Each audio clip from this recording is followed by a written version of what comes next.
বন্ধুরা, আজকে হচ্ছে মহা ষষ্ঠী, দুর্গাপূজার প্রথম দিন। আজকে হচ্ছে রবিবার। তো এইটা দেখতে পাচ্ছ, এই যে আমি ঘরের সমস্ত পর্দাগুলো খুলে নিয়ে চলে এসেছি কেচে ধুয়ে নিয়ে রোদে মেলতে। তো এইটা হচ্ছে আগের দিনের ভিডিও, মানে এইটা শনিবারের ভিডিও। এই যে পর্দাগুলো মেলছি আমি কেচে ধুয়ে, এটা শনিবারের ভিডিও। আর আজকে আমি রবিবারে ভিডিওটা আপলোড দিচ্ছি। তো আজকে তোমরা তো সবাই জানো দুর্গাপুজোর প্রথম দিন মহাষষ্ঠী পূজা। তো ভিডিওটা আমি কালকে এডিট করতে পারিনি, তাই এই যে আজকে দেখো এই ভিডিওটার সঙ্গে সঙ্গে ওইটাও এডিট করে শেয়ার করছি তোমাদের সঙ্গে। তো ঘরের সমস্ত পর্দাগুলো খুলে নিয়ে এসেছি কেচে ধুয়ে মেলে দিতে। তো দেখো হাওয়া চলছে কেমন, দেখতে পাচ্ছ? হাওয়ায় সব কিছু উড়িয়ে নিয়ে যাচ্ছে, একটাও মানে তারের উপর থাকছে না, সব নিচে পড়ে পড়ে যাচ্ছে। এই যে ক্লিপগুলো হয় না, ওই ক্লিপগুলো বেশি নেই, 3-4টে ক্লিপ আছে, আর সব ভেঙে গেছে, নষ্ট হয়ে গেছে। তো সেই জন্য খুবই অসুবিধা হচ্ছে। পর্দাগুলো রোদে মেলে দিয়েছি, এত জোরে হাওয়া দিচ্ছে, সব ফেলে ফেলে দিচ্ছে। তো বন্ধুরা, এই যে দেখো আমি রবিবার সকালবেলার ভিডিও এইটা। সকাল সকাল ঘর ঝাড়ু লাগাচ্ছি, আর ওইটা ছিল আগের দিনের ভিডিও। তো তোমরা কেমন আছো সেটাই তো এখনও জিজ্ঞাসা করা হয়নি, তোমাদের হালচাল নেওয়া হয়নি। তো কেমন আছো তোমরা সবাই? আশা করি ভালোই আছো, সুস্থ আছো যে যেখানে আছো। তো নতুন ব্লগে তোমাদের সবাইকে অনেক অনেক স্বাগত ও ভালোবাসা জানিয়ে শুরু করছি নতুন দিনে নতুন একটি ব্লগ। আশা করি ব্লগটি ভালোই লাগবে। তো স্কিপ না করে শুরু থেকে শেষ পর্যন্ত দেখো, সঙ্গে থাকো। তো আজকে মহাষষ্ঠীর অনেক অনেক শুভকামনা, অনেক অনেক ভালোবাসা রইল তোমাদের সবার জন্য। সবার যেন পূজার দিনগুলি অনেক অনেক ভালো কাটে, সুস্থভাবে কাটে। তো দেখো আমি সকালবেলা সমস্ত কাজকর্ম করে নিয়ে তারপরে চা বানিয়ে নিয়েছি। প্রথমে বানিয়েছি চিনি দিয়ে, তারপর দেখো মায়ের জন্য বানালাম চিনি ছাড়া চা। তো সবাই মিলে এখন চা খাচ্ছে টোস্ট দিয়ে। আর জানো তো ছেলের না খুব শরীরটা খারাপ হয়ে পড়েছে রাতের বেলার থেকে। তো ছেলের জন্য সকাল সকাল আলু সেদ্ধ ভাত করে নিয়েছি, ওকে এখন আলু সেদ্ধ ভাতটা খাওয়াবো। ওই যে দেখো ওর শরীরটা হাজার খারাপ হলেও বোঝা যায় না, ও এত দুষ্টু, এত দুষ্টুমি করে, বোঝাই যায় না যে ও অসুস্থ। সেই রাত থেকে ওর প্রচণ্ড জ্বর, মানে জ্বর তো কম হয়ে গেছিল, ঠিক হয়ে গেছিলো জ্বরটা। তো 1 সপ্তাহ বাদে আবার সেই জ্বর শুরু হয়ে গেছে। জানি না কেন বলো তো? ভালো লাগে পূজার দিন? ছেলে মেয়ের শরীরটা যদি ভালো না থাকে, ছেলে মেয়ে যদি সুস্থ না থাকে, তাহলে কোনো কিছুই ভালো লাগে না, তাই না বলো? তো খুবই খারাপ লাগছে, কিন্তু কি করব, সমস্ত কাজকর্ম তো করতে হবে। মন খারাপ করে বসে থাকলেও চলবে না, ছেলেরও যত্ন নিতে হবে, কাজকর্ম করতে হবে। তো দেখো এখানে আমি চলে এসেছি রান্নাঘরে। এখন ছেলেকে ভাত খাইয়ে দিয়েছি, তারপরে ওষুধ আনতে দিয়েছি, ওষুধটা এখনও আনা হয়নি, আনতে পাঠিয়েছি। আর এদিকে দেখো রান্না বান্না করছি আমি, কি বলে তেতো পাটের পাতা দিয়ে মাছ দিয়ে রান্না করেছি একটা তরকারি, আর শাপলা ভাজি করেছি, আর লাল শাক ভাজি করেছি। তো এটা দিয়েই দুবেলা খাওয়া দাওয়া হবে, সকাল দুপুর। খাওয়া দাওয়া অলরেডি হয়ে গেছে, দেখো বাসনগুলো আমি এই যে মেজে ধুয়ে নিচ্ছি। তো খাওয়া দাওয়া সব কিছু কমপ্লিট হয়ে গেছে, আর আমি এখন চলে এসেছি মুরগিগুলোকে খেতে দেওয়ার জন্য। তো মুরগিগুলোকে খেতে দেব, তারপরে চলো তোমাদের সঙ্গে শেয়ার করব মাঠে কতটা জল বেড়ে গেছে, দেখতে দেখতে কি অবস্থা হয়েছে আবারও। তো দেখো মুরগিগুলোকে খেতে দিয়ে দিয়েছি, ওরা যে জল খাচ্ছে। আর জানো তো খুব কষ্টের একটা ব্যাপার, এদেরকে আমি ছাড়তে পারছি না বাইরে, শিয়াল এসে এসে খুব অসুবিধা করছে, চারিদিকে শিয়ালের উৎপাত। সেজন্য মুরগিগুলো খাঁচার মধ্যে আটকানো থাকে। আর এই যে দেখো জল দেখতে পাচ্ছ, আবার বাড়ির কাছাকাছি জল চলে এলো। সেই যে চলে গেছিলো অনেক দূরে, তোমাদেরকে অবশ্যই দেখিয়েছি 2-3টে ভিডিওতে কত দূরে জল চলে গেছিলো। আবার জল দেখো বাড়ির পাশেই চলে এলো। ওই যে ওই জমিটা থেকে শাক তুলেছিলাম, এই যে এই জমিটা থেকে শাক তুলেছিলাম সেদিন, সেই শাকের জমিতে এখন কত জল হয়ে গেছে। তো শুনছি দুর্গাপুজোর মধ্যে আবারও নাকি খুব বর্ষা হবে, তো আরও যদি বর্ষা হয় আবারও বাড়িতে জল ঢুকবে। জানি না ভগবানের কি নীলা খেলা, বোঝা বড় দায়।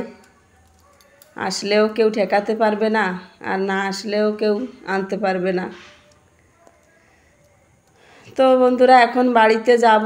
ও বাড়িতে গিয়ে ছেলের তো জ্বর ছিল রাতের বেলা, আর সকালবেলা ওই যে বললাম না ওষুধ আনতে দিয়েছি, তো ওষুধটা এনে দিয়েছে, ওষুধ ছেলেকে খাইয়েও দিয়েছি, তো একটু জ্বরটা কম হয়েছে। তো এখন বাড়িতে চলে এসেছি। বাড়িতে এসে দেখো ওই যে ছেলেকে না ঘুম পাড়িয়ে দিয়েছি, ওকে আজকে স্নান করাইনি। একটু মানে সুতির কাপড় ভিজিয়ে একটু গাটা ভালো করে মুছিয়ে দিয়ে ওকে দুধ গরম করে খাইয়ে দিয়েছি, আর ওকে ঘুম পাড়িয়েও দিয়েছি।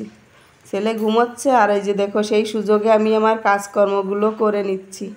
এখানে এই যে পান নিয়ে এসেছে বাবা কালকে রাতের বেলা বাজার থেকে, তো সেই পানগুলো একটু ধুয়ে রেখে দিচ্ছি। ধুয়ে রেখে না দিলে না পানগুলো আবার শুকিয়ে যাবে, ব্যাগের মধ্যে রয়েছে। তো আমি সেই পানগুলো এখন এই যে ধুয়ে নিচ্ছি। আর ওদিকে ঘর এখনও মুছতে হবে, জানোই তো আজকে প্রথম পূজা, ঘর দুয়ার পরিষ্কার করতে হবে।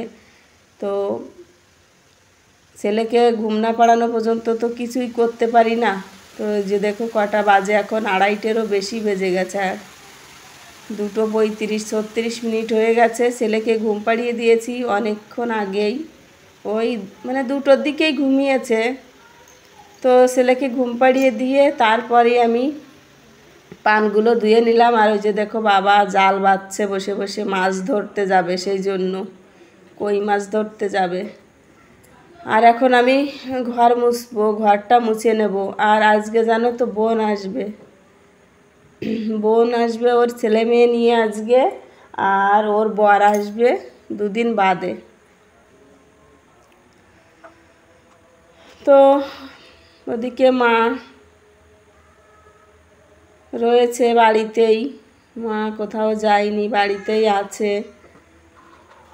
তো মায়ের হাতে ব্যথা, বলছে ঘর মুছতে পারবে না, সেজন্য আমি দেখো ঘরটা মুছে নিচ্ছি। মানে এতটা কাজ কি বলবো তোমাদেরকে, সময় মতো ভিডিওগুলো এডিট করে আমি আপলোড দিতে পারি না, শুধু কাজ আর কাজ, কাজের কোনো শেষ নেই, শুধু কর্মই করে যাই, কর্মের কোনো ফল পাই না। জনম ভরে তো কর্মই করে গেলাম গো, কিন্তু আজ পর্যন্ত কোনো ফলই হয়নি, ফলই পাইনি।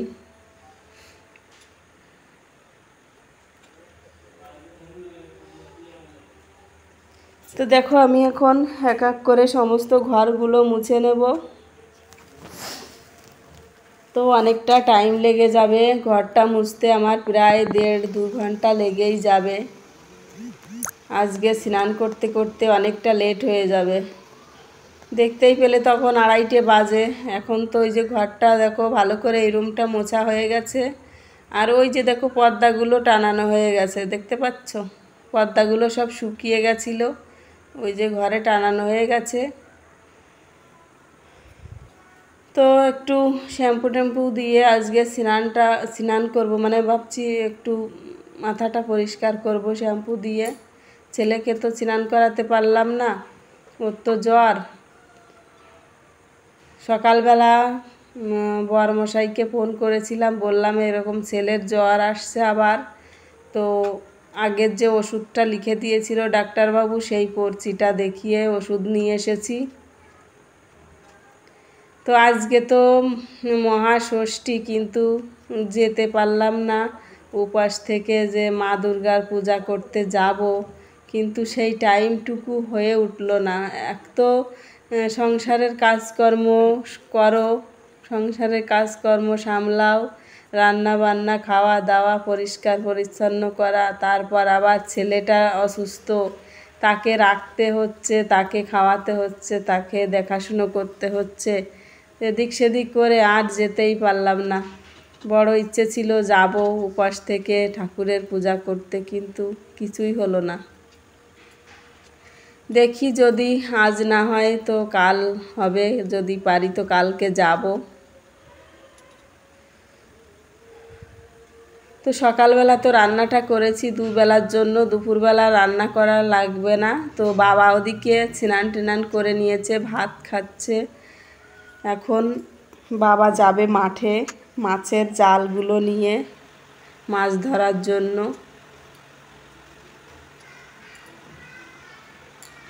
পূজার সময় মাছ খাওয়া ঠিক নয়, ঠিকই নিরামিষই খেতে হয়, কিন্তু কি করব বলো তো, আমরা তো মানে একেবারেই পাশেও হচ্ছে না দুর্গাপূজাটা, দূরেই হচ্ছে, মণ্ডপ টণ্ডপে তেমন একটা যাওয়াও হবে না, সেই জন্যই মাছ টাছ রান্না করা হচ্ছে। ওদিকে ছেলে মেয়েও কিছুতেই শুনবে না, ওরা তো খাবেই, ছেলে মেয়ে ভাত খেতে চায় না মাছ না হলেও, মাছ না হোক ডিম খাবে, সেই কারণেই নিরামিষ খাওয়া হচ্ছে না। সকালে দেখতে পেলে মাছ রান্না করেছি, আর বাবা যাচ্ছে জাল নিয়ে মাঠে, হয়তো মাছ পাবে।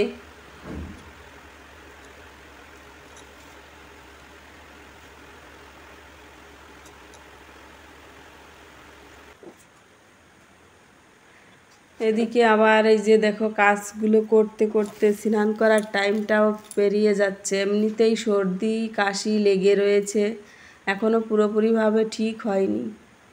সব সময় জল ঘাটাঘাটি করতে থাকলে, কাচা ধোয়া, জামা কাপড় কাচা ধোয়া এগুলো করতে থাকলে সর্দি ঠিক হবে কি করে বলো তো?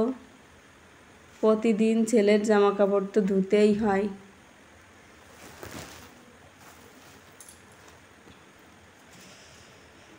আর জানো তো বন্ধুরা, তোমাদেরকে জানানোই হয়নি, ওই যে মুরগিগুলো দেখতে পেলে, আমার নতুন একটা মুরগিতে ডিম পাড়ছে। কাল কাল থেকে ডিম দিচ্ছে নতুন মুরগিটাতে। এখন চলো যদি আবার ডিম দেয় অবশ্যই তোমাদেরকে দেখাবো। তো এদিকে দেখো আমার ঘরটার পরিষ্কার করা হয়ে গেল, আর মা ঠাকুর পুজো করছে। তো বন্ধুরা স্নান টান করে চলে এসেছি। তো স্নান করেছি তো অনেকক্ষণই হয়ে গেছে, খাওয়া দাওয়াও করে নিলাম দুপুরবেলা, সকালবেলার ভাত ছিল তো খাওয়া দাওয়া করে নিয়েছি। আর এখন বাজে 5টা বেজে গেছে। তো ছেলে ঘুমিয়েছে 2টোর সময়, এখনও ছেলে ঘুমোচ্ছে, 5টা বাজে এখন। তো ছেলে ঘুম থেকে উঠলে ওকে আবার ভাত খাওয়াবো, ওষুধ খাইয়ে দেবো। ঘুম থেকে ওঠার সঙ্গে সঙ্গে ভাত খাওয়াবো, ওষুধ খাওয়াবো। আর সারাদিন যা কিছু পারলাম একটু একটু করে তোমাদের সঙ্গে শেয়ার করার চেষ্টা করলাম। তো 5টা তো বেজে গেছে, আর বোন একটু পরেই আস। তো এই যে দেখো বোন এসে গেছে, ওই যে ওদের আওয়াজ পেয়ে আমি ক্যামেরাটা অন করেছিলাম, এক্ষুনি ওরা যে এসে পৌঁছালো।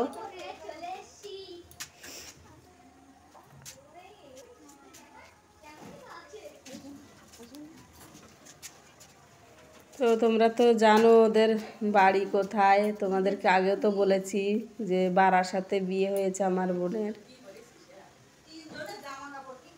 বারাসাত শহরের পরেই হচ্ছে ওদের বাড়ি।